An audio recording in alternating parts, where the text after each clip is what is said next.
Hi അസ്സലാമു അലൈക്കും. Welcome back to Faseela vlog. അപ്പോൾ എൻ്റെ വീഡിയോസൊക്കെ ഇഷ്ടമാവുകയാണെങ്കിൽ പ്ലീസ് ഒന്ന് സബ്സ്ക്രൈബ് ചെയ്യാനും ഷെയർ ചെയ്യാനും ലൈക്ക് ചെയ്യാനും സപ്പോർട്ട് ചെയ്യാനും മറക്കല്ലേ. അപ്പോൾ ഇന്നത്തെ നോമ്പുതുറ വിഭവങ്ങൾ ഇതൊക്കെയായിരുന്നു കേട്ടോ.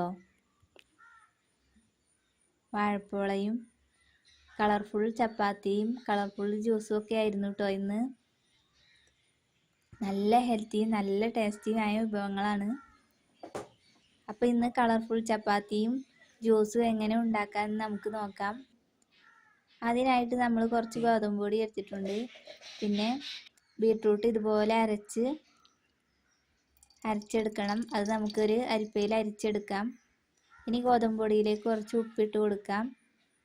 ഇനി നമുക്കിതുപോലെ വലിയൊരു തട്ടിലേക്കിട്ട് കൊടുക്കണം.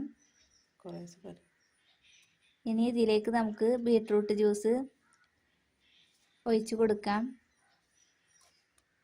ഇതുപോലെ കുറച്ച് കുറച്ചായിട്ട് ഒഴിച്ച് കൊടുത്ത് മാവ് കുഴച്ചെടുക്കണം. ഒരുപാട് വെള്ളം ഒഴിക്കണ്ട.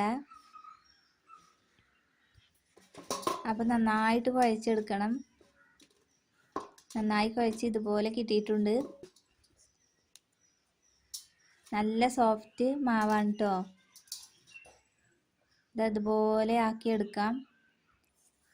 ഇനി നമുക്കിത് ഓരോ ഉരുളകളാക്കി നമുക്ക് ചപ്പാത്തി കല്ലിൽ ഇട്ടൊന്ന് പരത്തിയെടുക്കണം. ഇതുപോലെ ആദ്യം ഗോതമ്പ് പൊടി ഇട്ട് കൊടുത്ത് നമുക്ക് ഉരുളകൾ ഇതുപോലെ പരത്തിയെടുക്കാം. അപ്പം നല്ലപോലെ പരത്തി എടുത്തിട്ടുണ്ട്. ഇങ്ങനെ ഓരോ ഉരുളകളും നമുക്ക് പരത്തിയെടുക്കാം കേട്ടോ. അപ്പം നല്ല കളർഫുൾ ചപ്പാത്തിയാണ്. കുട്ടികൾക്കൊക്കെ സ്പെഷ്യലായിട്ട് ഉണ്ടാക്കി കൊടുക്കാൻ പറ്റുന്നൊരു ഐറ്റമാണ് കേട്ടോ ഇത്. എല്ലാവരും ഒന്ന് ഉണ്ടാക്കി നോക്കണേ. അപ്പം ഞാൻ ജ്യൂസിനായിട്ട് ഈത്തപ്പഴവും ബീട്രൂട്ടും എടുത്ത് വെച്ചിട്ടുണ്ട്. ഈത്തപ്പഴം കുതിരാൻ വേണ്ടി കുറച്ച് വെള്ളം ഒഴിച്ച് വെച്ചിട്ടുണ്ട്. അപ്പം നമ്മുടെ ചപ്പാത്തി എല്ലാം പരത്തിയെടുത്തു. ഇനി നമുക്ക് ഓരോന്നായിട്ട് ചുട്ടെടുക്കാം. അപ്പം നന്നായിട്ട് പൊള്ളക്കുന്നുണ്ട് കേട്ടോ. ചപ്പാത്തി നല്ല പോലെ പൊള്ളച്ച് വരുന്നുണ്ട്. അപ്പോൾ ഇതുപോലെ നമുക്കൊന്ന് പ്രസ് ചെയ്ത് നന്നായിട്ട് ചുട്ടെടുക്കാം. അപ്പോൾ നമ്മുടെ ചപ്പാത്തി എല്ലാം ചുട്ടെടുത്തിട്ടുണ്ട്. കണ്ടോ, നല്ല ഭംഗിയില്ലേ കാണാൻ, നല്ല ഹെൽത്തിയുമാണ്. അപ്പോൾ ഇനി നമുക്ക് ജ്യൂസിനായിട്ട് ബീട്രൂട്ട് ഇട്ട് കൊടുക്കാം. പിന്നെ കുതിർത്ത് വെച്ച ഈത്തപ്പഴം കൂടി ഇട്ട് കൊടുത്ത് നമുക്ക് നന്നായിട്ടൊന്ന് ഫൈനായിട്ട് ജ്യൂസ് ഒന്ന് അരച്ചെടുക്കണം. ഇനി നമുക്കൊരു ബൗളിലേക്ക് മാറ്റാം.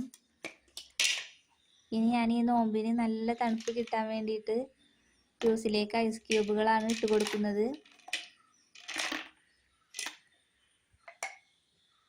അപ്പോൾ ഇനി കസ്കസ് ഇട്ട് കൊടുക്കുന്നുണ്ട്. കസ്കസ് നമ്മൾ എല്ലിന് ബലം കൂടാനും ശരീരത്തിന് തണുപ്പ് കിട്ടാനൊക്കെ നല്ലതാണ്. ശരീരത്തിന് നല്ല ഉന്മേഷം കിട്ടും.